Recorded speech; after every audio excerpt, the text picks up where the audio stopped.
After a high-risk heart surgery, a billionaire lay perfectly still, and for the first time in his life, he chose not to move and let everyone believe he was unconscious.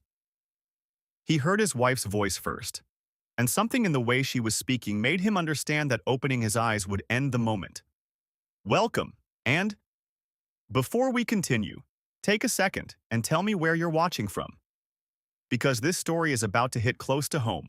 The surgery had lasted 9 hours and 43 minutes. Daniel Whitmore's heart had stopped twice on the table. The team at St. Matthew's Medical Center brought him back both times, not dramatically, not with the electric shock scenes from movies, but with the quiet, relentless precision of people who had done this before and understood that life was worth fighting for, even when the man inside the body had stopped believing it. When it was over, the attending surgeon stepped into the hallway and exhaled slowly before speaking. The operation was a success. The arterial blockage had been cleared. The risk of a second cardiac event had dropped significantly. Barring complications, Mr. Whitmore would need 48 hours of monitored sedation before the team would begin bringing him back to full consciousness. That was the plan. But Daniel woke up early. He emerged from the anesthetic fog like a man surfacing slowly from deep water. Disoriented, heavy, unable to move more than a finger but aware. Fully, completely, quietly aware. The monitors beeped above him, while the oxygen line pressed cool beneath his nose. A bandage pulled tight across his chest with each careful breath. The lights were low. The room smelled of antiseptic and something faintly floral, a bouquet someone had placed near the window. He heard a voice in the hallway, his wife's voice, and something in the rhythm of it, calm, measured, unhurried, made him keep his eyes closed. The cardiologist had assured the family he would remain sedated for 48 hours. His body needed stillness, no disturbances, no stress. What the cardiologist could not have known was that his patient was already awake. He was already listening, already learning more about his own life than 30 years of living it had taught him. Caroline Whitmore stood just beyond the half-open door of Suite 7, speaking in the kind of voice people use when they believe no one important can hear them. She was not crying. She was not pacing or twisting her hands or asking questions about her husband's condition. She stood with one shoulder leaning against the corridor wall, composed and precise, speaking to a man Daniel recognized.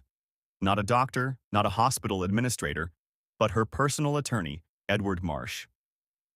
He had met Edward at 2 dinner parties, a quiet man with small eyes and careful handshakes.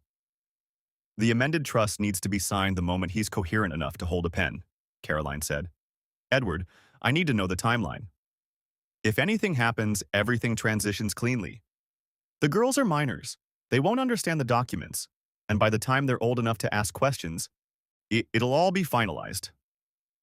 Daniel did not move. He could not have explained in that moment why he chose stillness. Perhaps it was instinct. Perhaps it was the hand of something greater than instinct pressing him gently against that mattress, telling him to be quiet and listen for once in his life. He had spent 30 years building things, companies, towers, investment portfolios that stretched across 4 continents. He had learned to act quickly, decide boldly, move before others saw the opportunity. In that hospital bed, for the first time, he learned the power of being still. The girls are minors, they won't understand. That sentence moved through him like cold water. Not because it was spoken with cruelty. That would have been easier to dismiss. It was spoken with calm. With the confidence of someone who had already run the numbers, already mapped the outcome, already made her peace with what came next. His daughter's inheritance, their mother's memory, the home they had grown up in after they buried their mother 5 years ago. All of it, spoken about like items on a ledger. He lay still. The monitor above him beeped 12 times before Caroline's heels clicked away down the corridor. This is a story about what happens when children stop trying to be heard and start praying instead. Make sure to subscribe for more stories like this. Let's continue. Evening came. The nursing shift changed. The overhead lights in the corridor dimmed. Caroline did not return. She had gone home to change, according to the brief update a nurse relayed to the room. She would be back in the morning, and the room grew quiet enough that Daniel could hear his own breathing. And then he heard something else. Footsteps. not the confident stride of an adult, not the professional rhythm of a nurse. These were careful, deliberate, small, the footsteps of someone trying very hard not to make noise, not to wake anyone, not to disturb the sacred hush of a room where someone they loved was sleeping. He recognized them immediately. He had heard those footsteps in the hallway outside his home office on 100 different nights.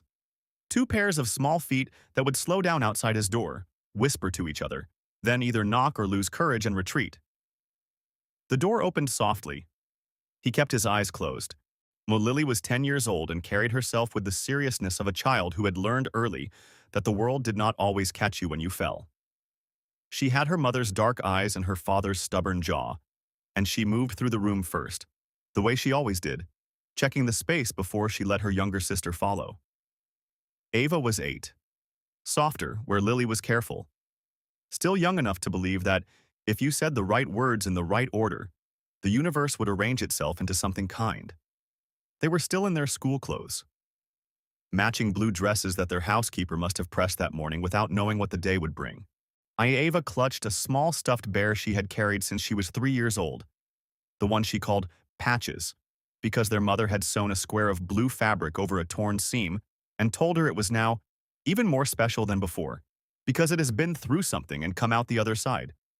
They climbed carefully to either side of his bed. They held the railing the way people hold the railing on the edge of a great height. Daniel felt a small hand rest gently over his own. He did not move. He could not tell you now if you asked him why he continued to lie still in that moment.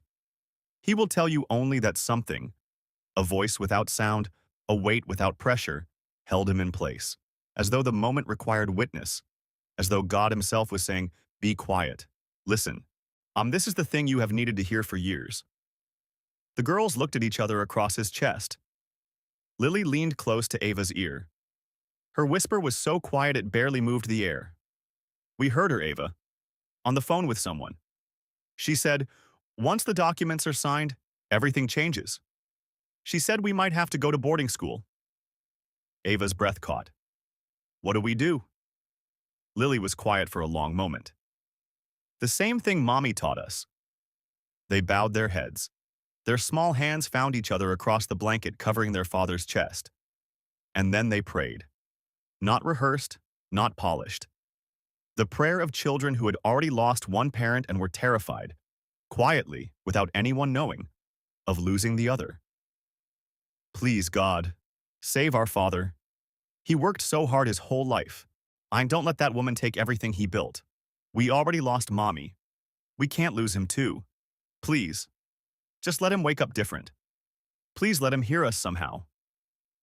Daniel Whitmore, who had faced down corporate boards and government regulators, who had negotiated deals that moved markets, who had never in his adult life allowed another person to see him cry, felt a tear slide from the corner of his closed eye, down his temple, into his hair. He could not wipe it. He could not speak.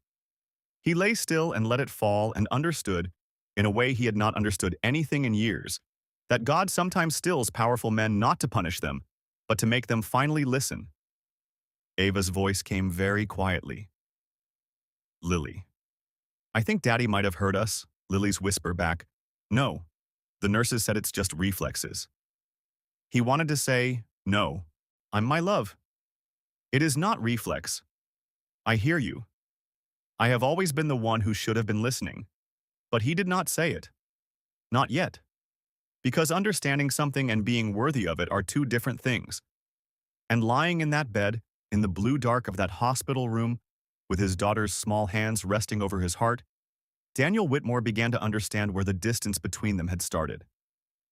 He would have to go back, all the way back, to the funeral, to the remarriage, to every evening he had chosen his new wife's peace over his daughter's quiet, persistent, heartbreaking attempts to be believed. Lily reached the railing and wrapped both hands around it. Not dramatically, quietly. The way you hold something when you are afraid it might disappear. "He's still asleep," she whispered, or Ava nodded and moved to the other side, mirroring her sister without being asked. Her small fingers found the railing too. They stood on either side of him, like two candles placed at the edges of something sacred. Daniel did not move. For a long moment, neither did they. Then Ava's voice came, barely a breath. Do you think he can hear anything? Even a little? Lily was quiet. I don't know. Another pause. Then Ava leaned slightly closer and said, even softer, I heard her again this morning, on the phone. Lily's hands tightened on the railing. What did she say? She said, once he signs, everything changes. She said it like, Ava stopped, swallowed. Like she'd already decided. Lily said nothing for a moment. When she spoke, her voice was steady in the way that voices get steady when a person has already cried about something and has nothing left. I heard her tell someone we might have to go to boarding school, that it would be better for us, more structured. The word landed in the room like something dropped from a height. Boarding school. Away from their home, away from each other, away from the last place that still held the faint, fading presence of a mother who had sewn blue patches over torn things and called them special. We have to tell Daddy, Ava whispered. Lily didn't hesitate. He won't believe us. He never does. He always believes her. The monitor above him continued its steady rhythm. He lay completely still. He had heard Lily raise concerns before. He had heard the careful, measured way she would begin a sentence. Daddy, I just wanted to tell you something about Caroline. And he had watched himself cut it short every time. Not cruelly. He had never been cruel to his daughters. But he had been something almost worse than cruel. He had been dismissive. He had chosen the easier explanation every single time. She's just adjusting. They're just grieving their mother. It takes time. Caroline means well. You'll see. He had looked his daughter in her 10-year-old eyes and told her, without ever using the words directly, that her perception was the problem. That what she saw was not what was real. That the adult in the room knew better. And so she had stopped trying. Both of them had. Instead, they had brought it here. Lily reached across the blanket and found her sister's hand. They bowed their heads. Not dramatically, not with performance, and with the simple, instinctive faith of children who had been taught by a woman who was no longer alive that when everything else fails, you go to God. You go honestly. You go with whatever you have. What they had was fear and love. And the kind of hope that has no evidence to stand on, only the quiet insistence that it must exist. Please, God, Lily whispered. Save our father. He worked so hard his whole life. He built everything he has from nothing. Please don't let that woman take it all away. Please protect him. Please protect us. Ava's voice joined, trembling slightly at the edges. We already lost, Mommy. We can't lose him too. Please. We're trying to be brave, but we don't know what to do. We don't know who to tell. Please just let him hear us somehow. Please let him wake up different. The room held those words the way the earth holds rain. Daniel felt the tear before he could stop it. It gathered at the corner of his closed eye and slid slowly downward, across his temple, into his hair. And he could not wipe it, could not blink it back, could not do anything except lie still and let it fall while his chest ached in a way that had nothing to do with the surgery. He was not in pain. He was broken open. There is a difference. Ava's breath caught. Lily. Her whisper was barely sound at all. I think Daddy heard us. Lily looked up, studied her father's face. Then, gently, the way older sisters protect younger ones from hoping too much. No, Ava. The nurses said sometimes the muscles move on their own. It's just reflex. It is not reflex. He screamed it inside the walls of himself, pressed it against his ribs, pushed it toward his hands, his throat, his face. It is not reflex. I hear you. I have always been the one who should have been listening. But the words stayed where they were, because God was not finished with this moment yet. Ava leaned down and pressed her lips to the back of his hand. Lily did the same on the other side. 2 small kisses, soft as moth wings, weightless as the grace neither of them knew they were carrying. Then together, one final whisper. Half prayer, half plea. The kind that rises through hospital ceilings and does not stop until it reaches something that listens. God, please let him wake up different. The door clicked softly shut behind them. And Daniel Whitmore lay in the blue dark silence of that room and understood, for the first time in 5 years, that the most powerful thing he had ever built had never been a company. It was the trust of two little girls, and he had let it fall apart without even noticing it was gone. The girls were gone, but their words remained. They filled the room the way certain things fill a room after the person who brought them has left, the way a mother's perfume lingers in a doorway, the way a song continues inside you long after the music has stopped. Daniel lay in the dark and let them settle over him, word by word, and did not try to sleep. He could not have slept even if he wanted to. There is a particular kind of wakefulness that has nothing to do with the body. His body was exhausted, carved open and stitched back together, drained of the arrogance that comes with good health. Reduced to something humble and horizontal and entirely dependent on machines to confirm it was still alive. His body had no fight left in it, but his mind would not stop. Daniel Whitmore built empires. He had security systems in 4 properties, encrypted servers, legal teams on retainer, a personal financial advisor who called every Monday morning at 7 to walk him through the numbers because Daniel believed that the first duty of a man was to protect what he had built. He had protected everything except the 2 people who needed it most. Somewhere between the board meetings and the acquisitions, between the second marriage and the careful management of his own public image, he had bought security for his assets and left his daughters unguarded. He had installed cameras at the perimeter and left the interior of his own family completely exposed. God allowed him to hear what he never would have listened to. That thought arrived quietly, without announcement, and it was the most honest thought he'd had in years. If he had been awake, truly awake, walking and talking, in full command of himself, Caroline's conversation with Edward Marsh would have been summarized for him later in careful, reasonable language. She would have explained it. He would have accepted the explanation. He always did. Because accepting her explanations was easier than examining why he needed them so often. And his daughters would never have said a word. Because they had stopped believing he would hear them. He lay still and let that truth do what it needed to do to him.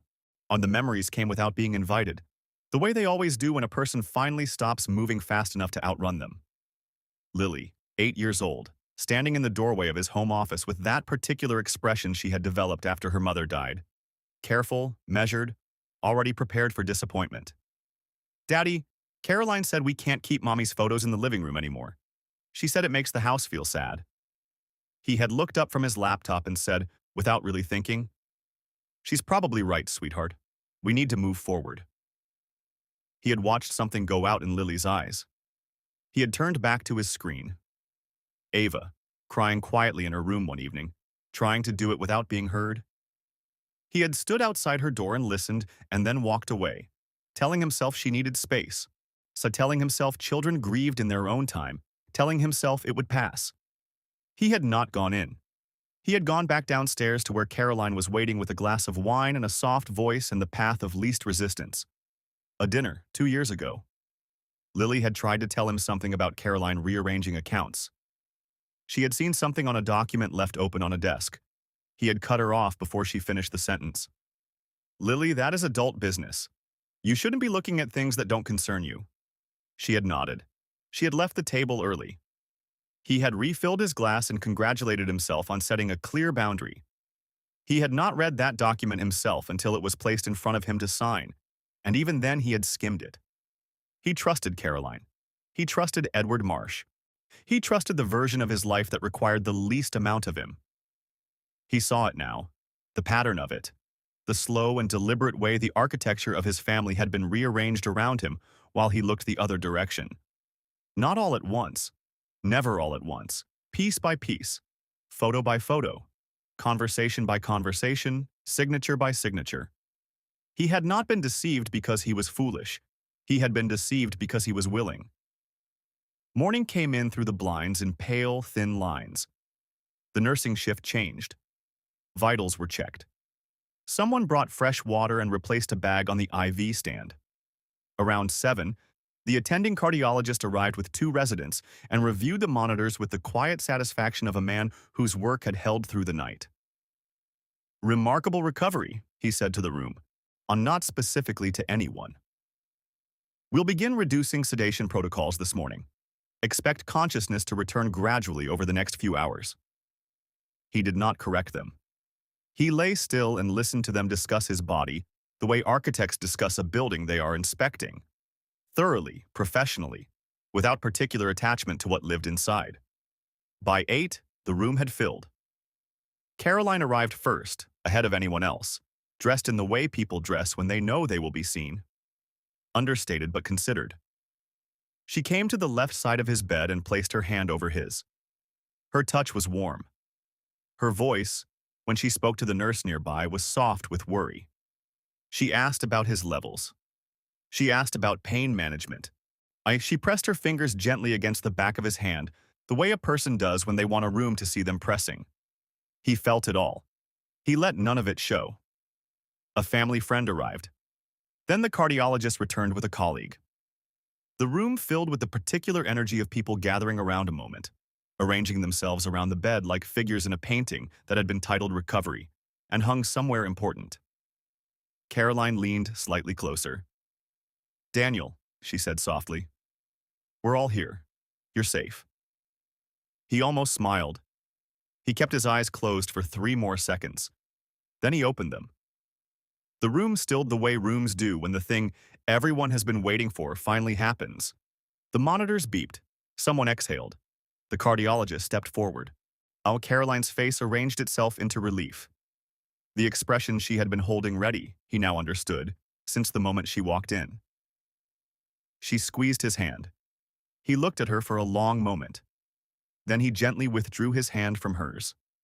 Not dramatically, not with anger. With the quiet, immovable certainty of a man who has spent an entire night becoming someone different from the man he was before. The silence in the room shifted quality entirely. He spoke. His voice came out rough from the tube that had been removed the night before, lower than usual, slower. But it carried the weight of everything he had heard and everything he had remembered, and every person in that room felt it land. "I heard everything." No one moved. Caroline's smile did not disappear immediately.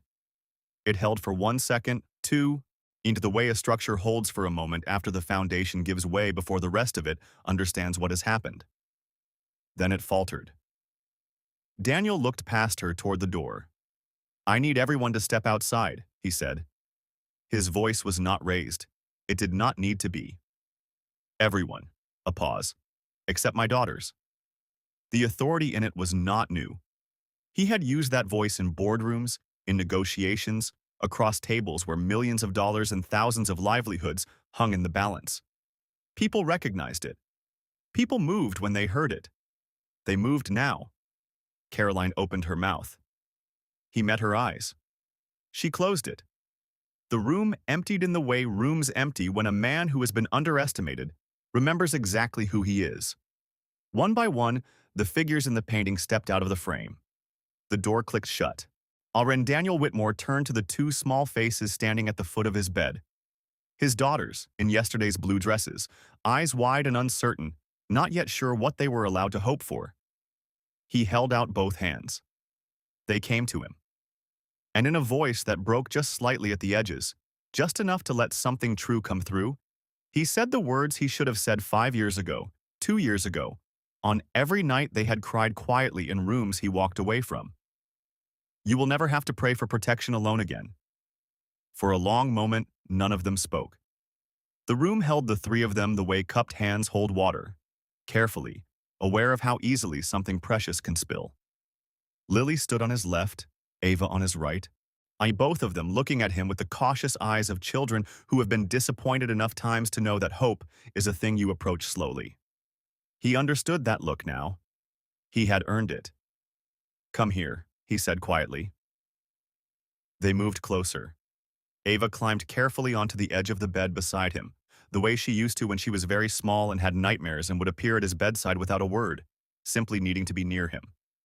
Lily remained standing, one hand on the railing, watching his face with that careful, measuring gaze that belonged to a girl twice her age.